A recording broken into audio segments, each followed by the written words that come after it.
All right, we've got a phenomenal show ahead for you guys. In the second hour, I'll actually be talking about how Rick Santorum has violated the ghost of Ronald Reagan. Why is it in the second hour? It has to do with sex. What is this? You'll see. You'll see in the second hour. All right, now in this hour later, finally, I get to the story of Sam Harris and Noam Chomsky's debate. And then Cuba, not a big deal, just came up with a vaccine for cancer. And, well, on the other hand, you know how they are. Oh, so greedy over there in Cuba. They will be charging a whole $1 for it. Okay. Amazing story. We'll get to that a little bit later in the program. Okay. Now, let's start with Jeb Bush and how he's getting his ass kicked. I've never been a believer in Jeb Bush, and I don't mean politically or ideologically. I just mean I don't think he's going to win. I know everybody say, front runner. Everybody screams it from the rooftops. Based on what? I've never seen him leading in any polls. I've got information on that for you in a little bit.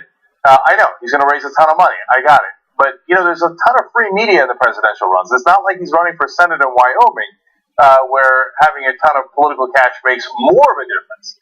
And is he some sort of wunderkind in politics? Well, if he was, why did he fall behind a George W. Bush in his own family? Okay, so this week has proven me a little bit right here, as he has gone from one disaster to another. First of all, just a quick little one here where he accidentally announces that he's running for president. That's a big no-no. I'll explain why. Watch. Is there any way you would have done things differently than your brother? I'm running for president in 2016, and the focus is going to be about if I run, how do you create high sustained economic growth? Yeah, I mean, if I run, I don't mean I am running. If he says he's running, then different rules kick in, and he can't continue to raise money off the books as he is right now. He'd have to comply with FEC rules. Oops, shouldn't have said he was running. Yeah, these are semantic things. It's a small thing, but it's another big screw up. And if the FEC actually held him to account, that might cause him a lot of trouble in terms of his fundraising. Okay. Point number 2. He's in Nevada. 19-year-old student Ivy Zydrick is going to question him about ISIS, because he was running off at the mouth about how Obama is at fault for ISIS. He's like, I don't think so. And she checks him here. Individuals who were part of the Iraqi military, they were forced out. They had no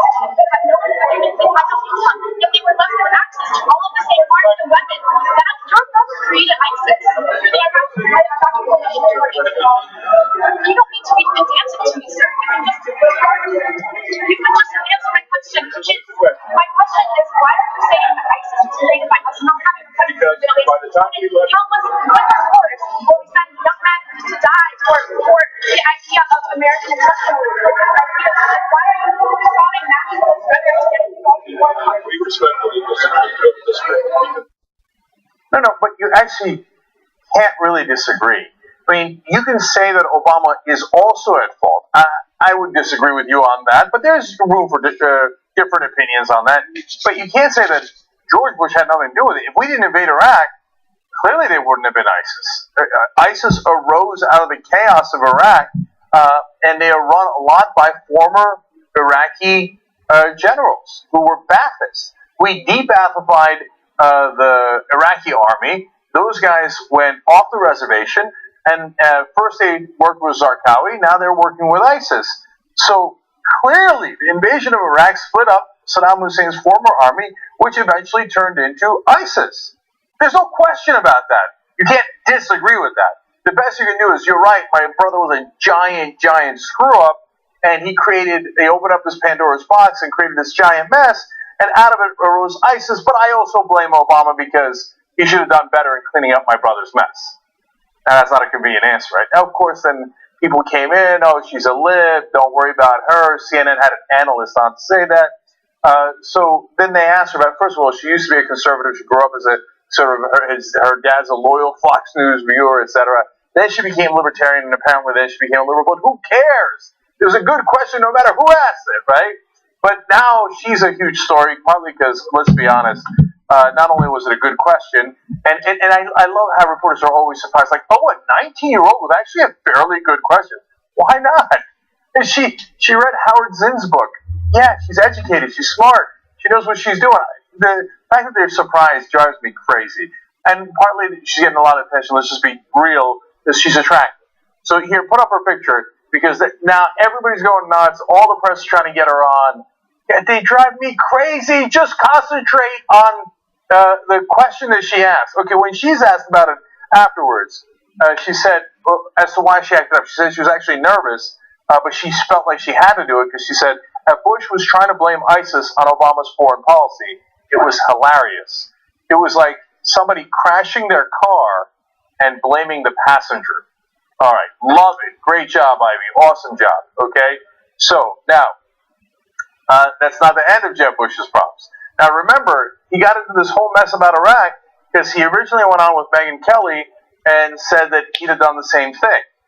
Now that set off a firestorm, and then he began to change his answer. Well, we put together all of his different answers from beginning to end here on the issue of whether he would have gone into Iraq, just like George W. Bush did.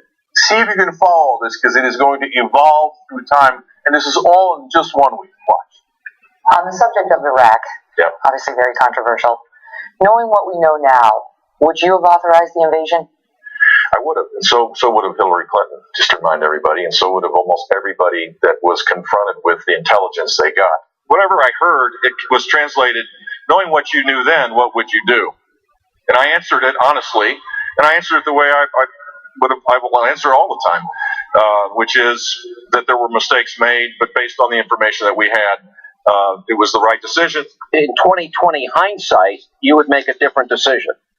Yeah, I don't know what that decision would have been. That's a hypothetical, but the simple fact is what mistakes were made, as they always are in life. Going back in time and talking about hypothetical, what would have happened, what could have happened, I think does a disservice for them. Don't you think running for president is hypothetical when you say, if I run for president, ... Of course, given the power of looking back and having that, of course, anybody would have made different decisions. No, really. So at first it was like drop shot it on the same thing. Then it was, you're asking a hypothetical. Then it was, you're doing a disservice to the troops by even asking that question. Oh, come on. That's pathetic. And then finally, he succumbed today and said, quote, knowing what we know now, I would not have engaged. I would not have gone into Iraq. That's amazing. It's amazing that we've gotten to that point where even the Bushes have to say, no muss, you guys win. Obviously, we screwed up royally. Iraq was a disaster. It's such a disaster that now Republicans like Joe Scarborough find it a no-brainer and laugh at Bush for even denying that it was a disaster. Here, watch this clip. I've been talking about how smart Jeb is and how confident Jeb is. The last 3 days have just been really bad for Jeb Bush. This is what is so confounding. You say it's a fraud question for Republicans. Ask me, somebody who supported the Iraq War because I believe Saddam Hussein had weapons of mass destruction. Ask me the question about Iraq. Ask it. Joe, was the war a good idea? No, in retrospect, it was a horrible idea. It's bad an idea sticking your face in a blender. What's your next question? Knowing what we know now, would you do the same thing? No, absolutely not. I won't even say. But when you make horrible mistakes in your life, you don't repeat them. What's wrong with Jeb Bush? This is like a mental thing, isn't it? Like he said that his brother would be his advisor on the Middle East. No. Herbert Hoover, you don't want him like being your top economic advisor in 1932. Wow, now the Republicans have conceded so much that they say going to Iraq in the first place was like sticking your face in a blender. I'm waiting for my apology note. Look, I know sometimes I do it too much. We call it bragging or whatever. We kid around about it. But there's something real behind it. Look, we called it before the war. Democracy Now! And the Young Turks, as far as I know, were the only two shows nationwide, and there were some other local shows, but nationwide, that were saying, don't go into Iraq. We started the show back in 2002, before the Iraq War. And we said it at the time. We didn't Monday morning quarterback it. We said it's a terrible idea. Weapons of mass destruction was a front anyway. They didn't have good evidence on it, and it certainly had no connection to 9/11. And those people who called us unpatriotic, un-American, etc., I'm waiting for my apology note. Now, the reason it's relevant outside of us bragging about it or taking credit for it is that, hey, listen, next time we talk about Iran, perhaps you should listen to us. Not just us, but the critics who say, hey, wait a minute, you're making the same mistakes as you did in Iraq. But look, now it's gotten to be such an obvious fact that the Republicans bungled it, that Bush was so 100% wrong that it's absurd to deny it. Here's another quote from the Huffington Post. New Jersey Governor Chris Christie, Senator Ted Cruz, Senator Rand Paul, Senator Marco Rubio, all these guys are running for president, all said this week that going to war in Iraq with today's knowledge would be a mistake. Amazing. You guys were all wrong. We were right. And now you're all running for president and then blaming Jeb Bush because you think, what, he's the only guy who, is unclear about his answer to that? Look, most of you full-throated support of Iraq war and called everyone who didn't support it un-American. Now all of a sudden you admit it was a giant mistake. But you continue to make those same mistakes day in and day out. Now back to Jeb Bush. For the people who think he's going to win, check your numbers, man. New poll out of national Republicans. Jeb Bush finishes 5th. Okay? Now I know it's early. I know these things change a lot. But what makes you a front runner if you're smack dab in the middle of the pack? Scott Walker's leading with 18%. Jeb Bush is down at 5th at 11%. Look, and dropping. Bush had been in second at 17% and has now dropped to 5th at 11%. Okay? Let's go to Jeb Bush's favorability. Watch these disastrous numbers. Okay? He has a 35% favorable view. He has a 48% negative view. Okay? Doesn't look like front runner to me. But wait, it gets worse. Only 36% of the voters, now this is all voters, not just Republicans, only 36% of voters said they would consider voting for Bush, while 60% said they would not consider voting for him. When 60% of the population says, I wouldn't even consider voting for you, you're the front runner? Oh my God. If he really is a front runner among Republicans, this is a pathetic field. But the reality is, no, it's just the press saying it because they adore money. They worship money. So they think Jeb Bush has the most money, so we bow down. We call him the front runner when he has never been the front runner, and he most certainly is not the front runner today. Now, look, Republican primary voters are a little crazy. So, and in trying to appeal to him, he's going to have a hard time, and in some ways I'm sympathetic to him because he had to bungle this answer. What was he going to do? He'd immediately come out and say, yeah, my brother was a jackass. We should have never gone to Iraq. I'd rather stick my face in a blender. And he is somewhat reasonable on some issues like immigration reform. He stands no chance. Look, here, there's an amazing poll number from Public Policy Polling. They asked Republican voters on the conspiracy theory of Jade Helm 15, the U.S. government taking over Texas. 32% believe it, 40% don't believe it. I say, oh, good. Most don't believe it. Dude, 32%. About a third of Republican voters believe the U.S. government is on a secret mission to take over Texas. Texas is already one of the states. I mean, it's beyond insane. It's irrational. It's like, what are they going to do? Take over Rhode Island next? They live in an alternative universe. So, I mean, the fact that he's losing among the Republicans maybe is not such a bad thing for him. But he is not the front runner, never has been, and probably never will be. Okay. Now, that's Jeb Bush for you. That's the walking disaster. Now let's go to Fox. Okay. Now, recently, President Obama came out and said, look, for a long time in this country, conservatives have been trying to get you to fight amongst yourselves. They want the middle class to blame the poor for their problems rather than the economic elite who actually, of course, rationally run the country. I mean, they donate all the money to the politicians. He didn't talk that much about this, was obviously true. And so they get to set policy. How are the poor so powerful that they are setting policy? Of course, that makes no sense. And he made a passing reference to Fox News about how they try to stir people up against them. Obviously true. And they try to stir people up against the poor. Now, Stuart Varney took great offense at that. Let's show you him being upset about that quote from President Obama. Look, in my opinion, the president is spinning his own policy failures. As the middle class shrinks and the poor are trapped in this system, so to speak, the president blames us, the honest messengers.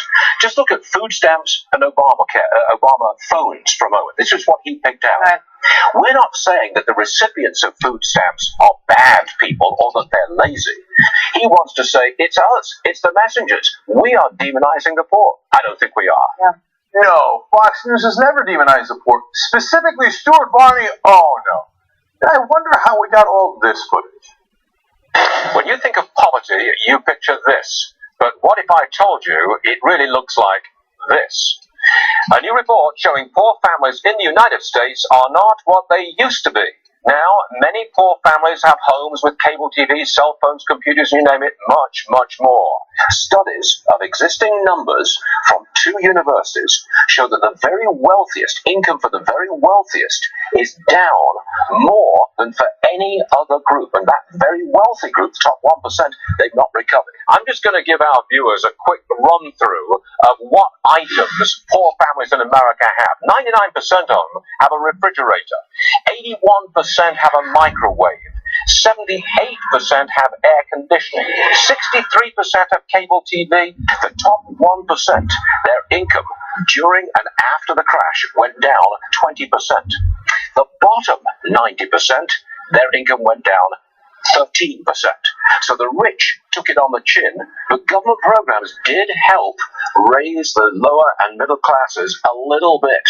That's why they didn't suffer quite as much as that top 1%. No, actually what you see is that the living standards of the poor have increased rather steadily for the last 30 years.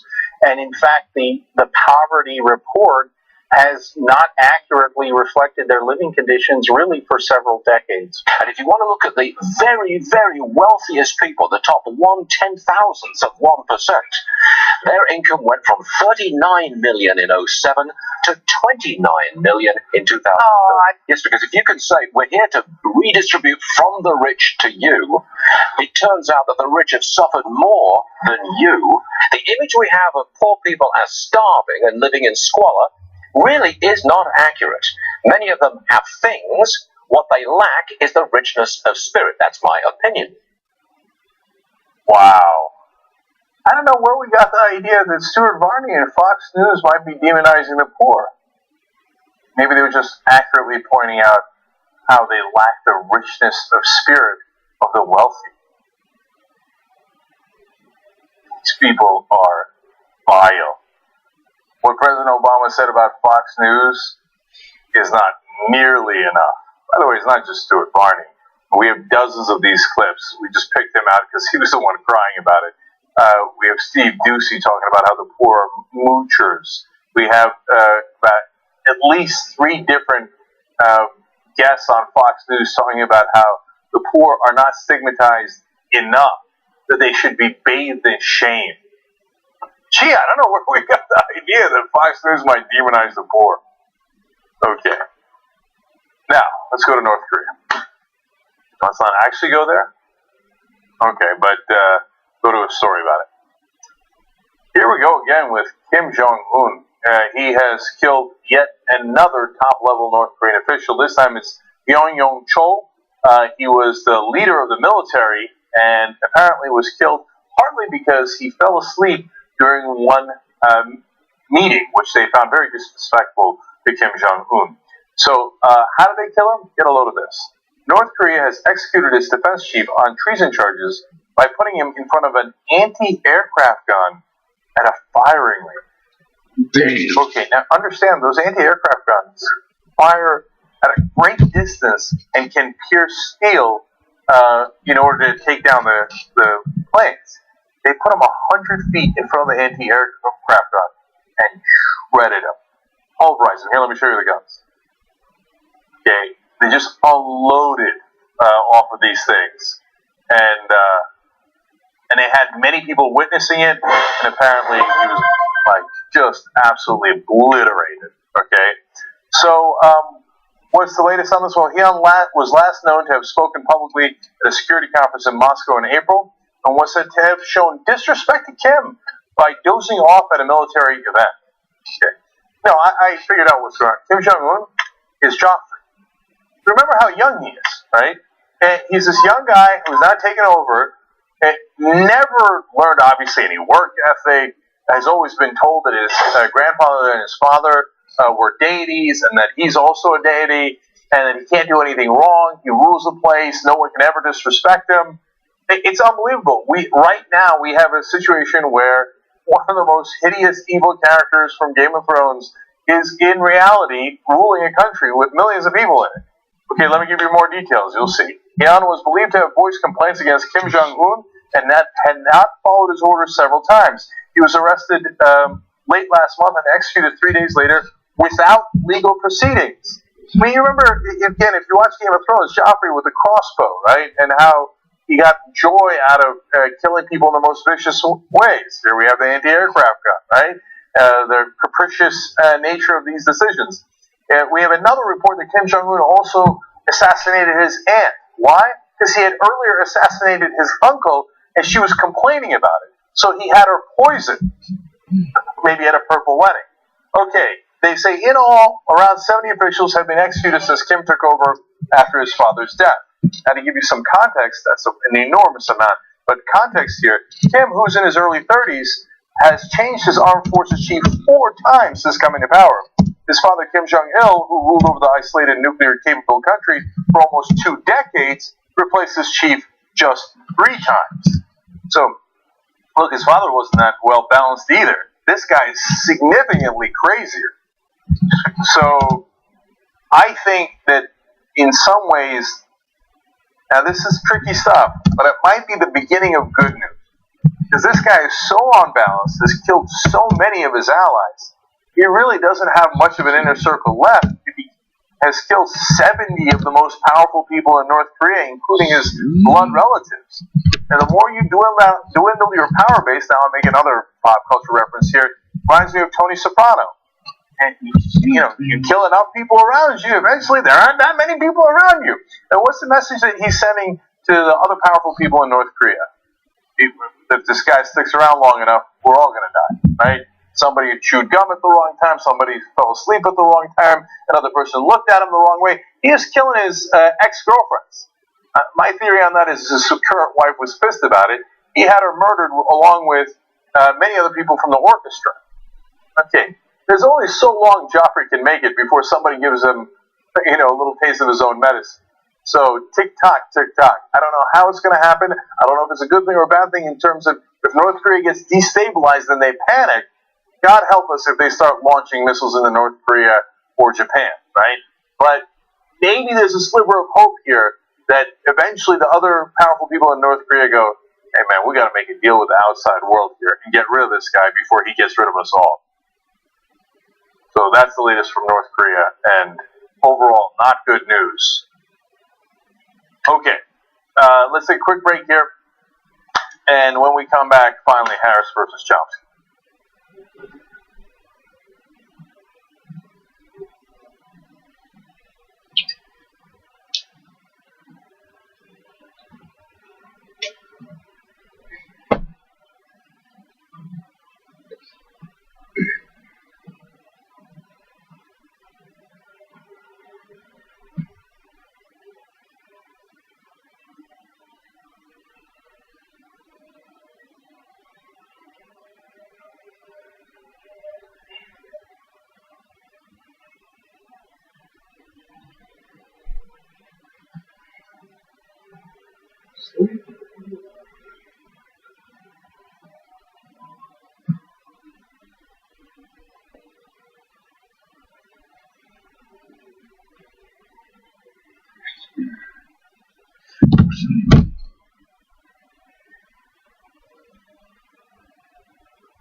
on a Young Turks. Let's finally have at it, Hoss. Recently, there was an interesting exchange of emails between Sam Harris and Noam Chomsky. Now, I want to break it down for you guys. Given the weightiness of the matter, obviously there will be some simplifications here, but bear with me. And if you want, we'll provide the links in the description box below, and you can read it for yourself. But first, the exchange was begun by Sam Harris. He wanted to engage Noam Chomsky, and Chomsky kept trying to, brush him off. And Sam constantly wanted to make it public. But there's nothing wrong with that. Look, the interview I had with him was public, and I think people gained from it. I gained from reading it. Now, both of them got pretty mad at each other and thought, we've gained nothing. But I don't think that's actually true. Now, I'm slightly annoyed at both of them because they're constantly talking about how, I've written 30 books, I've written 50 books, and if you didn't read every word in every book, then you don't have a right to criticize me. Let's get through it. Let's have a conversation, okay? No, everybody didn't read every single book that either one of you wrote. In this case, Noam Chomsky was a little bit more guilty of that than Sam Harris was, and they insult each other way too much in funny intellectual terms, but nonetheless, they're clearly insults. So, now again, Noam Chomsky, honestly, a little bit more guilty of that than Sam Harris was in this case, perhaps significantly more guilty of that, actually. So I wish they had just engaged on the topic a little bit better. But in the end of the day, I still learned a lot. Now, here's the part where I'm going to oversimplify. They had a huge debate over intentions. So when we bomb people, Sam Harris's position is, we don't mean to kill innocent people, and that intent, the good intent we have behind that, is monumentally important. Noam Chomsky says, no, the intent is not nearly as important, although he doesn't clarify that as much as I wish he would have in these email exchanges, though he points out places where he does clarify it in his books. But I have to confess that I think Chomsky errs on the side of assuming bad intent by Western actors a little bit more than I would. Now, I could be wrong. He could be right about that. Perhaps every time we do these bombings, we start the wars, we have bad intent. Now, he doesn't say that. Again, to be fair, that's not nearly nuanced enough, okay? And to read their books to get the full nuance of it. Now, but overall, I lay somewhere in the middle of that. I think that oftentimes we think we have good intent. And Chomsky, by the way, again, admits that. He says, look, he almost says to Sam Harris, stop being so naive. Everybody thinks they have good intent. When Japan pulverized China, they thought they had the best of intentions. So he's saying it's a little childish to think like, it's okay, I have good intent, right? So what I did doesn't count. Chomsky's point is, of course it counts. And I think that's very fair, right? Now, I want to give you some details on it, and so that you get a better sense of it for yourself. So I'm going to read to you, and then what Sam Harris wrote in the beginning to Noam Chomsky. And I want to use this one example as fairly indicative of the conversation they had back and forth, and then update you with something that happened in the news that actually is perfectly related to the discussion that they had, and see which side that it falls on. Now, again, I think that maybe Chomsky assumes bad intent too often, but I think he's got a great point when he says Sam Harris assuming good intent on the part of Western powers, the U.S. and Israel, gets to be a little bit comical. But I'm going to read you Sam Harris's quotes here. You make up your own mind, okay? He says in the beginning of this dialogue, quoting himself, he says, let us now ask some very basic questions that Chomsky seems to have neglected to ask himself. And this again from his book, and he's sending this to Chomsky to get him to address it. He says, what did the U.S. government think it was doing when it sent cruise missiles into Sudan, destroying a chemical weapons site used by Al-Qaeda? Did the Clinton administration intend to bring about the deaths of Sudanese children? No. Was our goal to kill as many Sudanese as we could? No.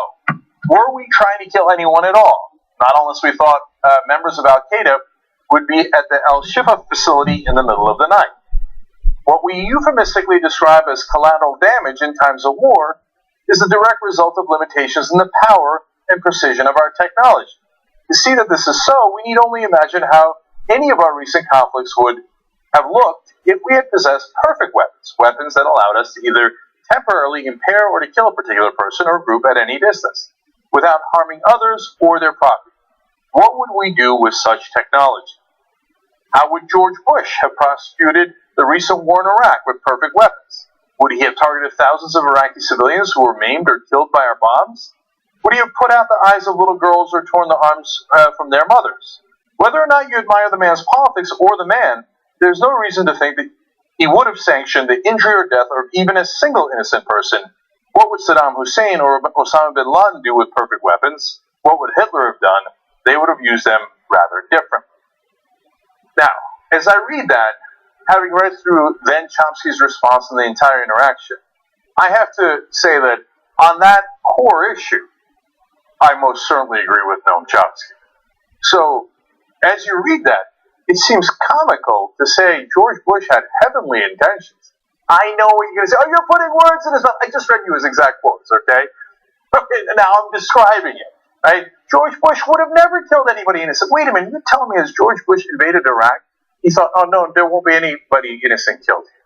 You're going to say, oh, well, he miscalculated. He knew there would be innocent people killed, but he wasn't trying to do that. He was trying to kill the other people, knowing that all those other people were going to die, but he didn't know hundreds of thousands of innocent people were going to die, which is what happened. Some argue millions of innocent civilians died in Iraq, right? So, number one, I do not absolve him. Any rational human being knows that if you start a war, well, war is hell, and a lot of innocent civilians will die. Thousands of them, and perhaps hundreds of thousands. Now, Bush and fellow Republicans constantly start wars, and then when things go to hell, they turn around and go, oh, well, war is hell, nothing you can do about it. Yeah, there is something you can do about it. Don't start it in the first place. Don't pretend that you didn't know those were the consequences, that you had good intent. No. Even if you were to be, I believe, enormously naive and assume that George Bush, Dick Cheney, and all the neocons had wonderful intent in going into Iraq, you can't possibly say that they didn't know the consequences would be horrific civilian deaths. If they thought, well, okay, getting rid of Saddam Hussein outweighs that for X, Y, and Z, really? I mean, people who call themselves liberals, progressives, think that that's a fair argument, even if they don't agree with Bush or Cheney. And Sam Harris constantly goes back and forth. And in this case, he says, like, oh, no, I'm not sure. I mean, Bush and Cheney did terrible things, and I don't agree with the war necessarily, but you have to remember, they did it out of the goodness of their heart. Okay, you think that's I'm being ungenerous. Again, just look at his own words, judge for yourself, okay? So, that's a huge point, number one. Point number two is on that Sudan factory, in the midst of the debate, Chomsky makes great points. He's like, look, they had excellent information that it was actually a pharmaceutical factory. And that if you knock out the pharmaceutical factory in Sudan, they don't have the resources we do. That is an incredibly important factory that produced medicine for the people and the children of Sudan. You have to know that the consequence of that is that thousands of Sudanese civilians will die. Not just from the bombing, but from the fact that they don't have drugs. Now, Chomsky seems absolutely convinced that they knew it was a pharmaceutical company and not a chemical weapons plant.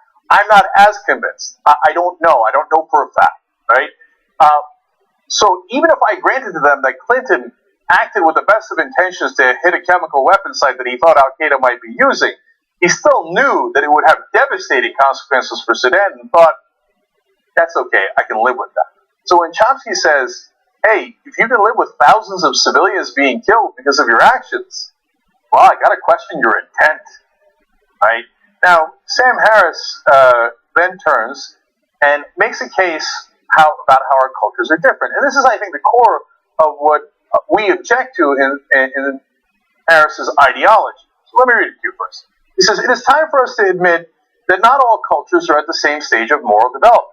This is a radically impolitic thing to say, of course, but it seems as objectively true as saying that not all societies have equal material resources. But we might even conceive of our moral differences in just these terms. Not all societies have the same degree of moral wealth. Now, you see, that's super convenient. That allows you to say, well, I'm morally wealthier than you. I have an abundance of morality, and you are, by definition, because of your religion, immoral. And so, when I bomb you, I have great intentions. Now, for example, in the Israel-Palestinian latest incursion into Gaza in that conflict, well, over 2,000 Palestinians died, most of them civilians according to the United Nations, but I have heavenly intentions. I have wonderful intentions. Now, about 63 or so, I think, Israelis died. That's horrific. And when they died, they say, you have horrible intentions. No, both sides intended to kill one another. They both have fairly bad intentions. Now, it's so easy for us in the West to turn around and go, but Israel's just defending itself. America got attacked on 9/11. Oh, wait a minute. Iraq didn't attack us on 9/11. 15 out of the 19 hijackers were Saudi. Their base was in Afghanistan. What did Iraq have anything to do with it? Nothing. But no, it's okay because they're Muslim, and it's the same group that wants to kill us all because they have no morals. Okay? Now, I didn't say all Muslims are wrong, but I said, hey, you happen to hit the wrong Muslim, who cares? Because you had the best of intentions. Right? Now, in the case of Israel, oh man, you were targeting my civilians. I was targeting your Hamas and your radicals. I happened to kill thousands of your civilians, but I had the best of intentions. Well, you'll forgive me if I don't find that persuasive. Now, especially because, and I read you this quote for a specific reason, Sam Harris gave this analogy, he loves to do hypotheticals, of the perfect weapons. Now, by the way, before we even get to that, I'd just like to note one quick thing too. So a lot of people who are on Sam Harris's side will say, but wait a minute, I see the Muslims beheading people. I see it on video. The ISIS videos are brutal. They burn people alive. Oh my God, it's a machete. You're right, those are all horrific. Now, what do you think happens when we drop a bomb on someone? If you'd like to see the video of that, it is beyond horrific. They get incinerated alive. Their heads explode. Their bodies explode. In the case of Israel, you saw the 4 kids on the beach who got hit with a bomb. They were brutally killed there with the best of intentions, right? So our bombs are just as lethal, in fact, far more lethal, just as vicious as their machetes. They don't have our bombs. Now, I don't want them using those machetes. I don't want them killing innocent civilians. I don't want either side doing that. But what is hypocritical is when you say, well, when we incinerate people, it's okay because we have great intentions. And we kill a lot more of them than they kill of us, but it's okay because we have great intentions. And now, when they kill us, oh my God, look at how barbaric it was. I saw it, they did it with a knife. That looks so ugly to me. They killed less of us, but it doesn't matter because they have terrible intentions. You know how their culture is. Their culture is based on brutality and violence. If they could, they'd kill all of us. They'd kill all the Jews in Israel. Now, they say it's because of the religion. Islam is worse than the other religions. Oh, wait a minute. And this came out in our conversation with Sam Harris that I did when he was in here. The Muslim empires ruled the Middle East for a long time. The Ottoman Empire at least had 500 years. There was the Seljuk Empire, there was a Persian Empire. At different times, there was different Muslim empires. And they didn't kill all of them. The Jews lived in that area for thousands of years. Now, it's not to say that those Muslim empires were kind and great. No, they had horrible things that happened within the building of those empires, as did almost all empires throughout history. Roman Empire, U.S. Empire, and you name it, right? But it's not like, because of Islam, you must kill all the Jews. They had all the power in the world. They could have killed everybody, but they didn't. It's not because of the religion. It's that when you are less powerful, you strike back in vicious ways because you have no other way of striking back, and you get angrier and angrier and more radical and more fundamentalist. When you have more power, you have the leisure of being able to say, okay, I'll bomb you here, I'll attack you there, etc. So it's a matter of geopolitics far more than it is their culture is horrible, their religion is more horrible than other religions. Their intentions are worse than others. So back to perfect weapons, and we'll conclude on this. Sam tells us if they had perfect weapons, they would obviously use them because us Western powers are wonderful. Interesting, because Breaking the Silence just had a report out about the Israeli Defense Forces in that Gaza incursion. They say Breaking the Silence has specifically condemned the Israeli Defense Forces for the use of what it describes statistical weapons, mortars and other artillery that are almost impossible to aim accurately. Now let's go to another part of the independent report to get more specific information on this. Whole areas of Gaza, particularly Shujaiya and Beit Hanun, were flattened during the campaign. Other military personnel interviewed by Breaking the Silence admit that this was part of a deliberate effort by the IDF and say that inaccurate weapons were used to bombard neighborhoods before ground troops arrived. It's not us saying it. It is soldiers in the Israeli military saying, we didn't use the best weapons we had. We didn't use the perfect weapon. We didn't use more precise weapons. We used less precise weapons. We did it on purpose. Now, what happened to your wonderful intent and how they have the wrong culture? They're not as morally wealthy as we are. Turns out, even using your analogy, no, they have no interest in those weapons. They did want to intimidate the civilian population. Again, it's not me saying it, it's members of the Israeli Defense Forces saying it. Now, let me quote one of those military personnel from Israel. He said, shells, shells, shells. A suspicious structure, an open area, a field, a place where a tunnel shaft could be, fire, fire, fire. There was a period of about 5 days from the moment when we were first called in for duty until there was a ground incursion. Throughout that entire time, fire. If you read that whole report, they say over and over again, they were told, don't worry about it. If it's a male in the area, in fact, if we've gone into an area and we have ground troops there, it doesn't matter. If you cannot 100% confirm that they're not Israeli Defense Forces, so then you got an issue. Make sure they're not Israeli Defense Forces. But if they're not, fire, fire, fire. Don't bother to check if they're civilians. Use less precise weapons because we have to have the appearance of victory. And we have to teach them a lesson. You see how morally superior we are in the West. You see how the religion of Islam is uniquely grotesque. Now, we're not the hypocrites on that. Whether it's Noam Chomsky, Glenn Greenwald, myself, or others in this particular camp. What we say is, no, all the religions are wrong. They're all wrong. Islam is just as wrong as Christianity, not more, not less. That all the texts are untrue. There were no prophets. That Moses didn't exist. Muhammad didn't talk to God. It's all made up. And they all have horribly violent things in the text, and Sam Harris acknowledges that the Old Testament is the bloodiest and the most violent. But they say, no, it's okay, because Christians and the Jews, well, they don't really believe in their text, whereas the Muslims are evil and dangerous because they believe in those texts. No, the texts are terrible any way you slice it. The reality is, no one has any moral superiority to any other human being.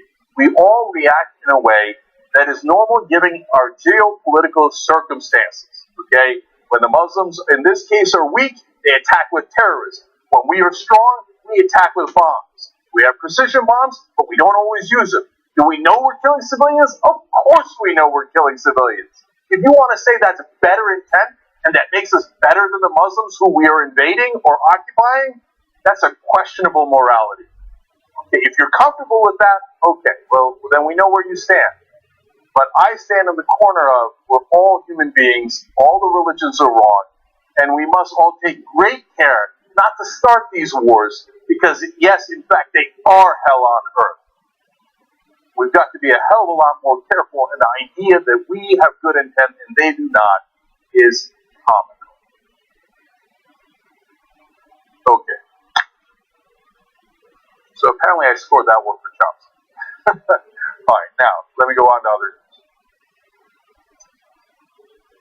Fantastic news coming out of Cuba. Turns out they've got a vaccine for lung cancer that works.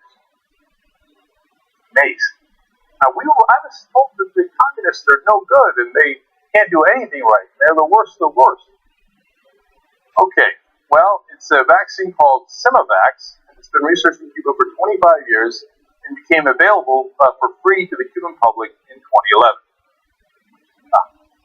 They could come up with a vaccine they could sell for so much money, and instead they choose to use it on people to save their lives. Now, understand, I'm not a communist. I'm a capitalist. I've said it a million times on this show. But what I'm not is dismissive of other people's cultures or other experiments throughout the history of the world as to what could produce better results. For example, in Cuba, one of the things they concentrate a lot on is healthcare. Now, they don't concentrate a lot on the pain. So there's a lot of things that are wrong with Cuba, but they're, focus on the health of their citizens turns out to be wonderful, not only for Cubans, but perhaps for the rest of the world. So Dr. Kelvin Lee is part of the Jacobs Family Chair in Immunology, one of our top experts here in the United States, and he says, we're still at very early stages of assessing the promise of this vaccine, but the evidence so far from clinical trials in Cuba and Europe has been striking.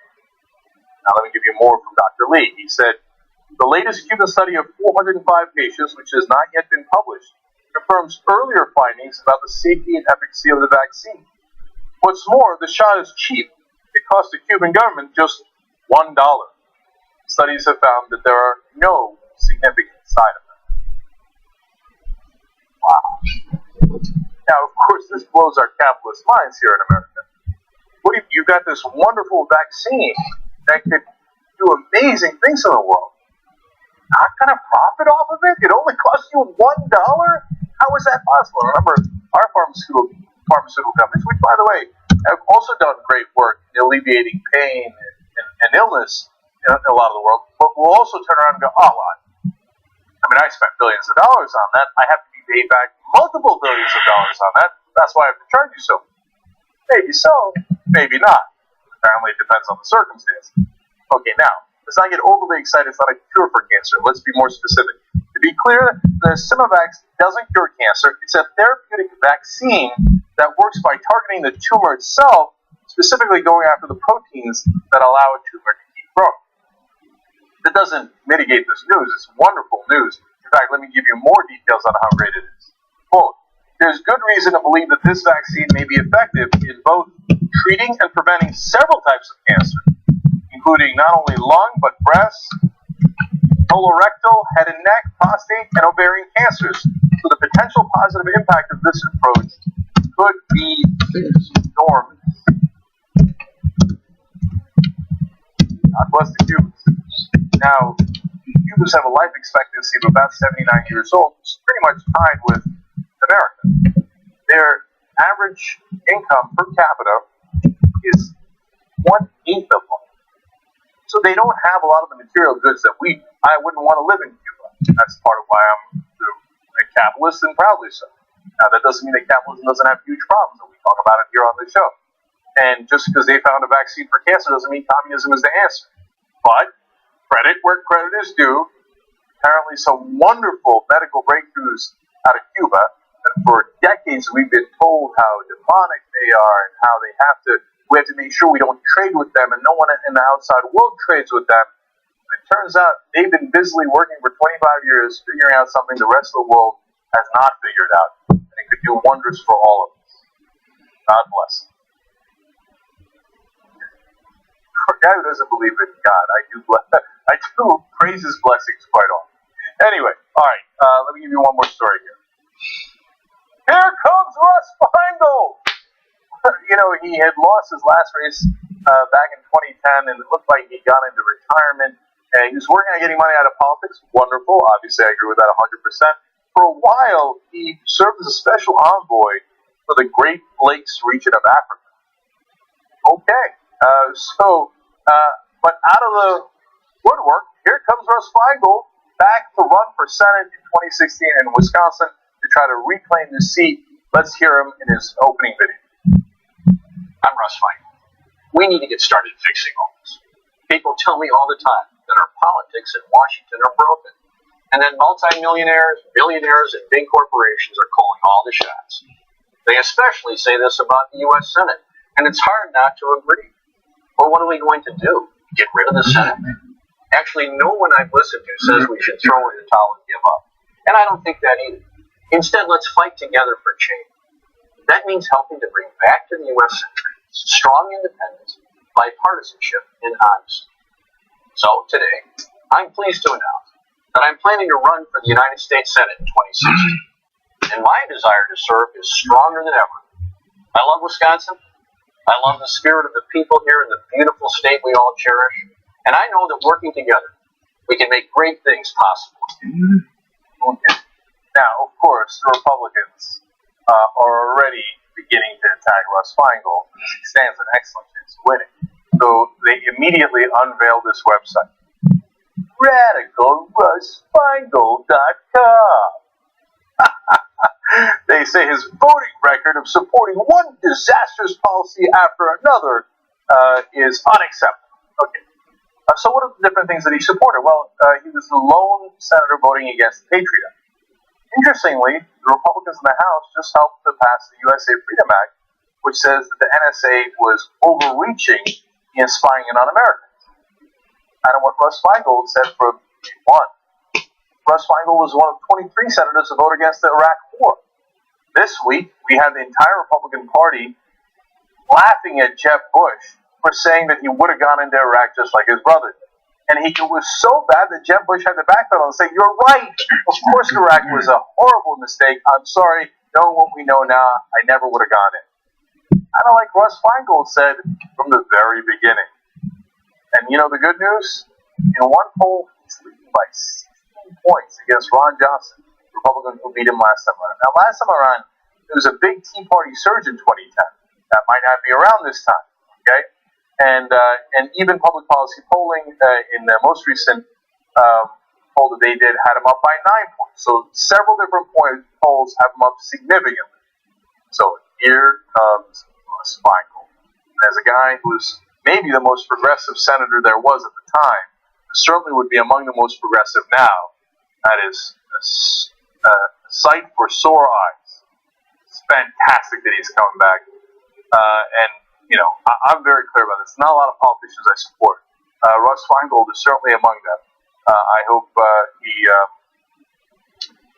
pretty much pulverizes Ron Johnson. Good luck, Ron. Okay. Now, I got to take a quick break, and I actually have to come back and do at least one more serve for you guys. Come right back.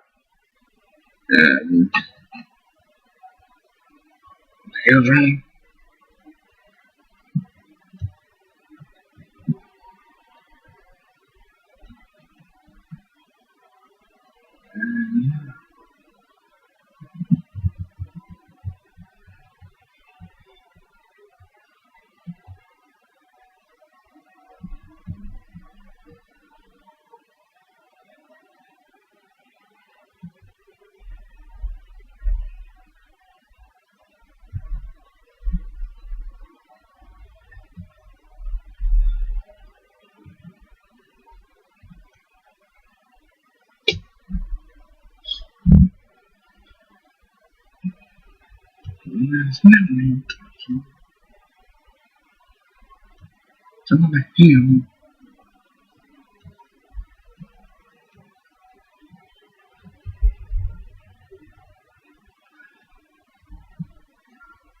So you tell me.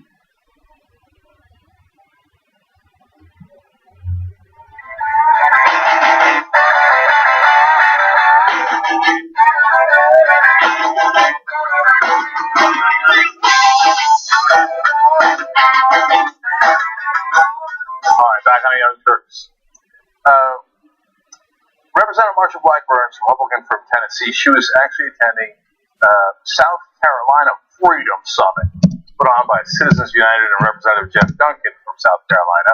You see the Citizens United is out there causing more damage in the country. Way to be there, an actual group. They're the ones who sued and got more money into politics.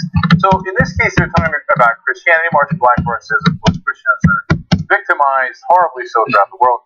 Lauren Windsor from The Undercurrent is going to ask her a great question at the end of this clip. So watch throughout and then see if Marsha Blackburn has an answer for the very legitimate question of Lauren.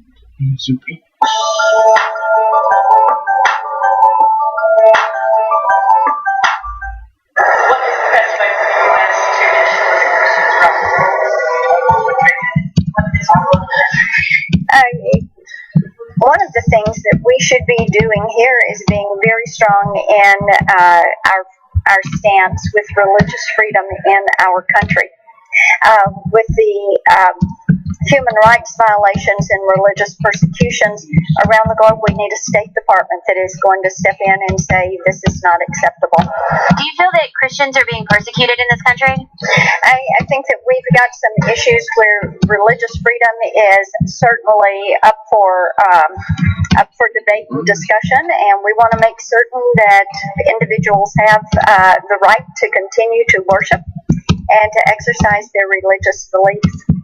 Can you be specific about the instances in which you feel that Christians are being persecuted? You know, there have been several lately. I can't give you a specific right off the cuff. I'm sorry. No, thanks.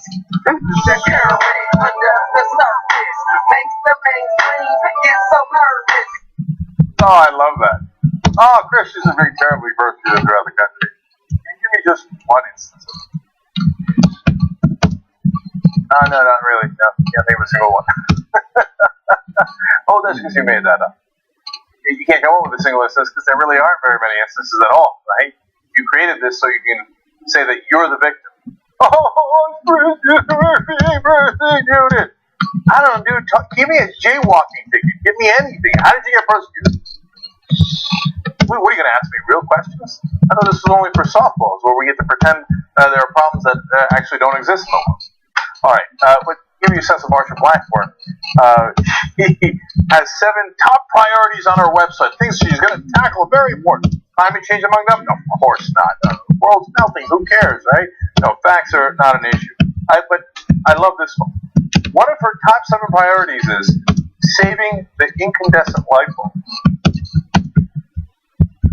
That's one of your top 7 priorities.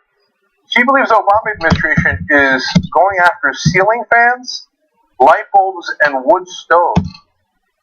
She thinks the Obama administration is in a vicious campaign against wood stoves. A war on wood stoves! Why have you done this, Obama? Cocoa Puffs. You know what could have really helped her when Lauren Windsor asked her that question? If a light bulb had gone over her head.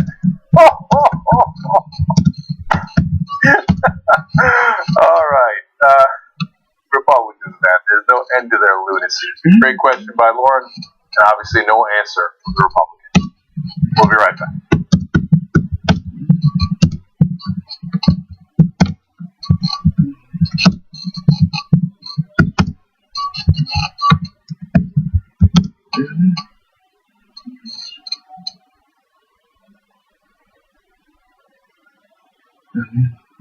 Doing that soon next week.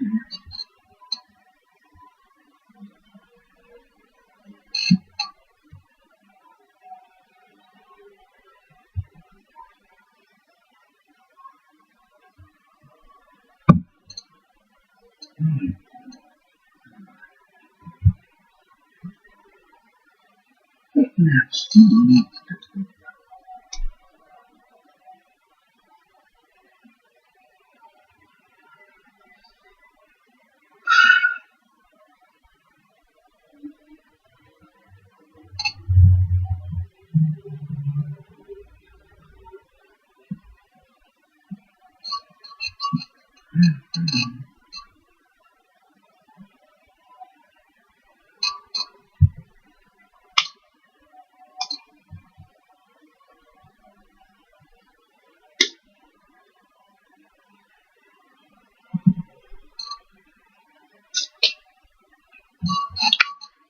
Me too.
I'm really feeling this moment.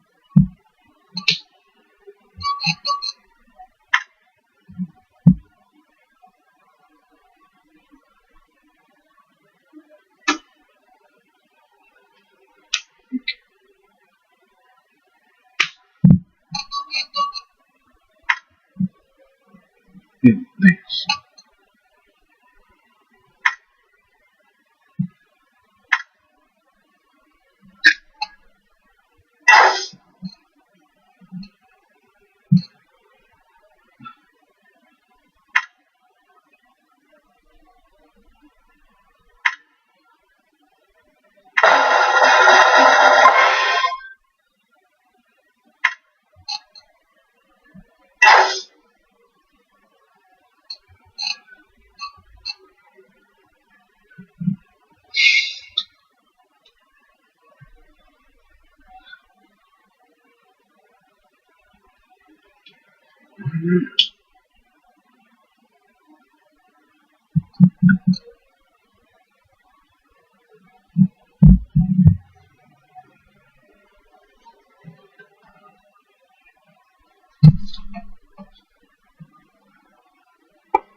It's impossible.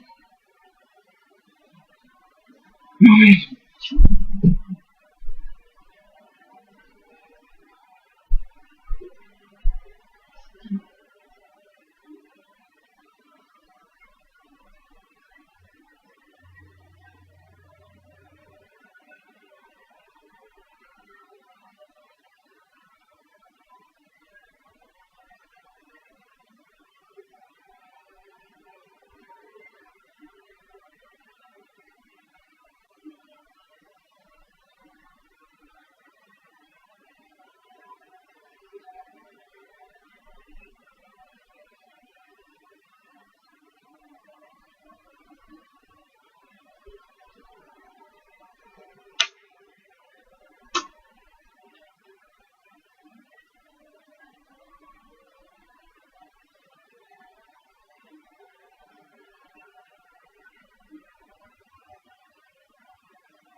Turks, Jake and Anna with you guys.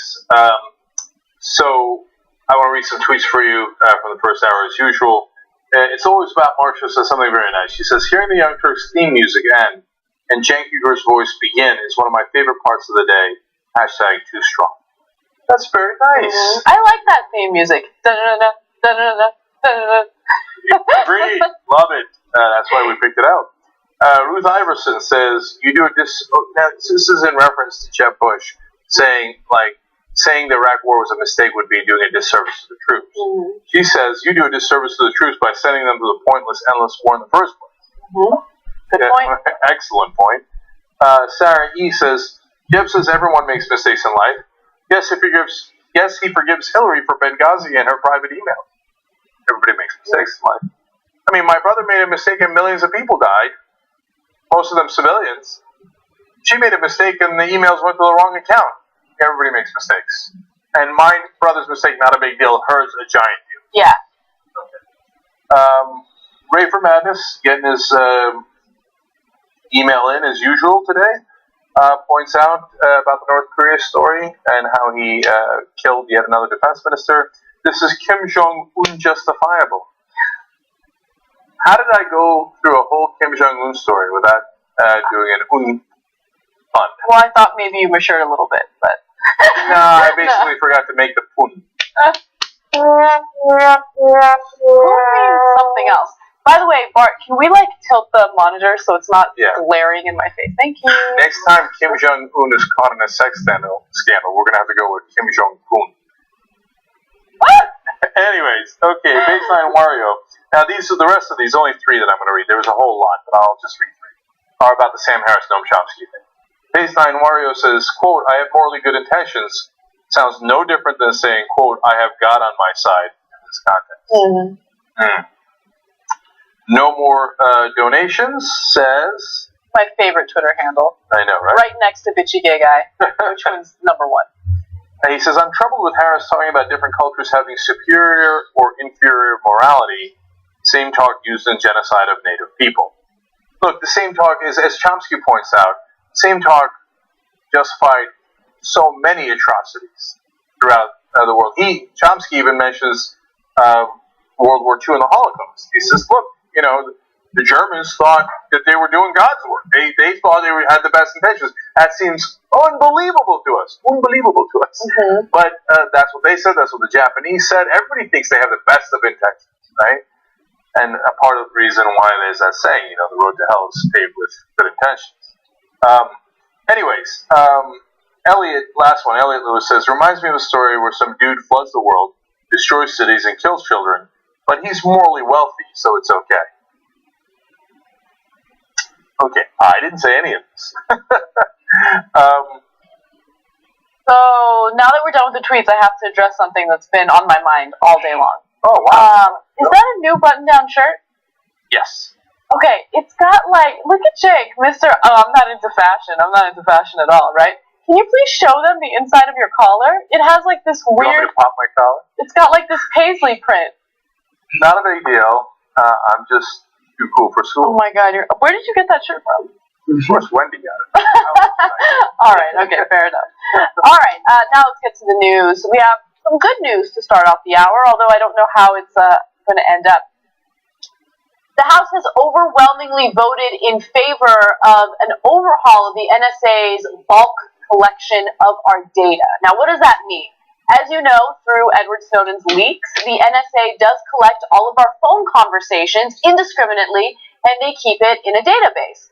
Well, under the new legislation that was proposed by and passed by the House of Representatives, the NSA would need to get a court order in order to have access to that data, and the NSA wouldn't collect it indiscriminately. Of course, the telecommunications companies like Verizon, AT&T, you get the picture, would have that data, and in order for the government to get their hands on it, they would need to get approval from a judge. Now, let me spell this out for you in better detail. The House overwhelmingly backed the USA Freedom Act, which would end the bulk collection program and instead give intelligence agencies access to telephone data and other records only when court finds there is reasonable suspicion about a link to international terrorism.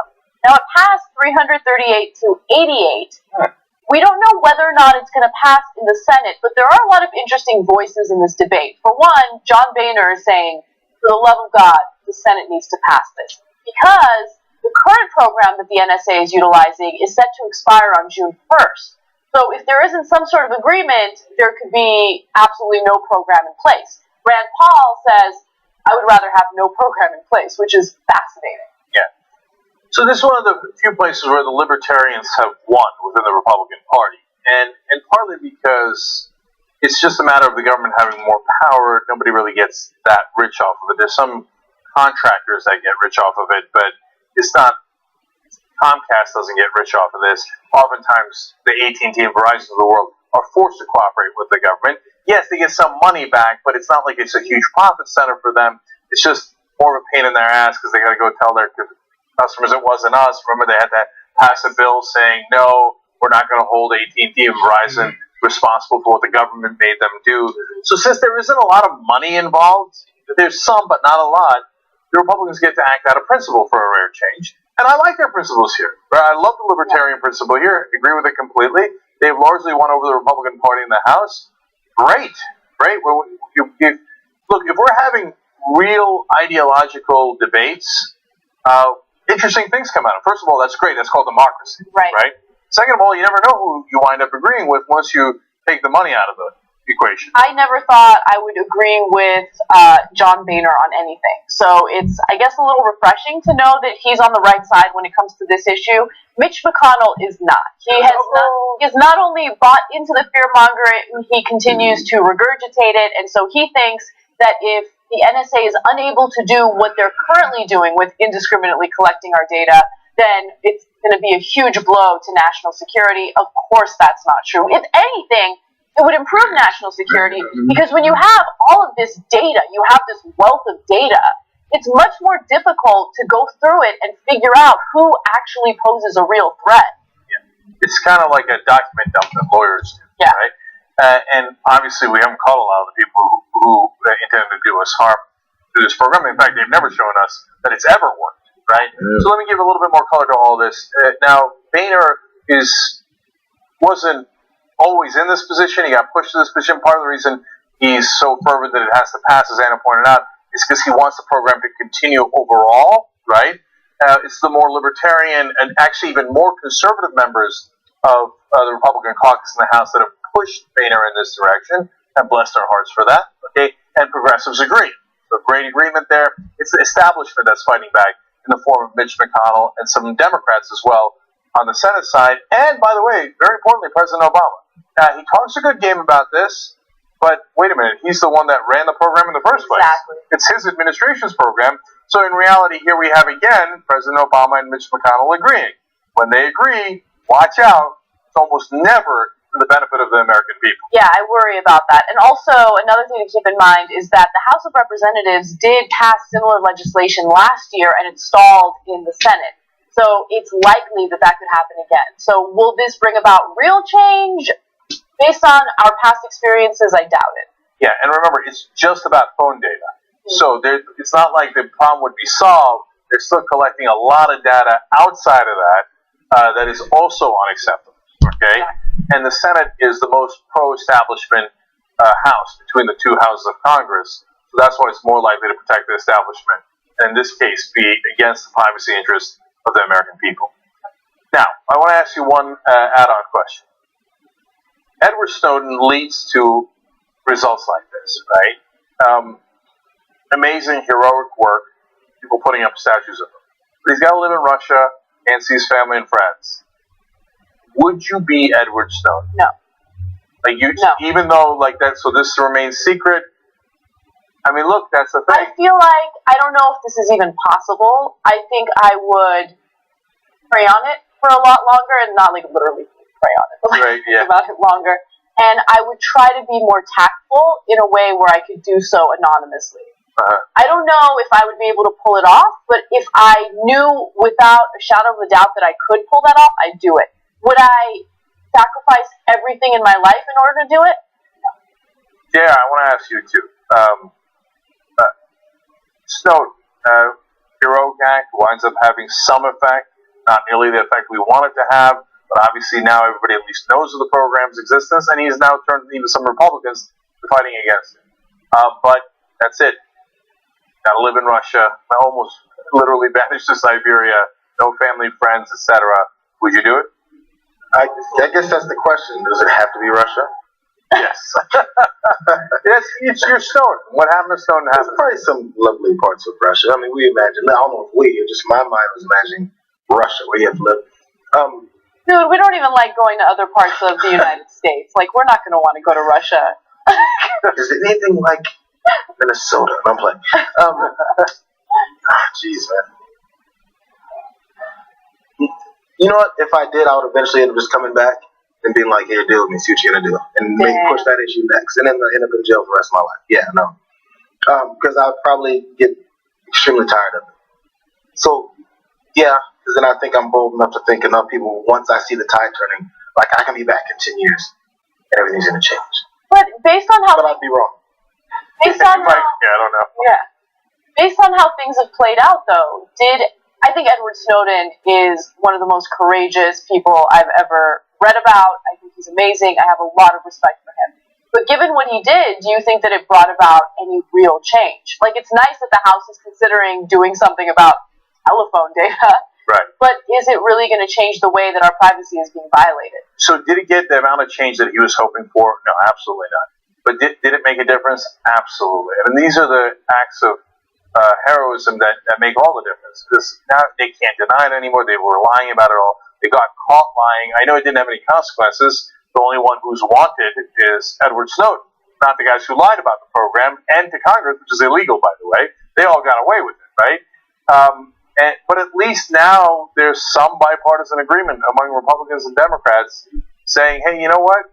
Remember, especially for conservatives to go, we were supposed to be afraid of big government. We don't like big government. We don't want him. The whole point was get out of our lives, right? And he's reminded people of that, and he's at least pointed out what's going wrong. And even in our relationships with other countries, now we can't continue to lie to them like, oh, spy on people? No, we never do. No, I don't know what you're talking about. So the truth has tremendous value, even if this current corrupt government doesn't act on it. Would you do it? No.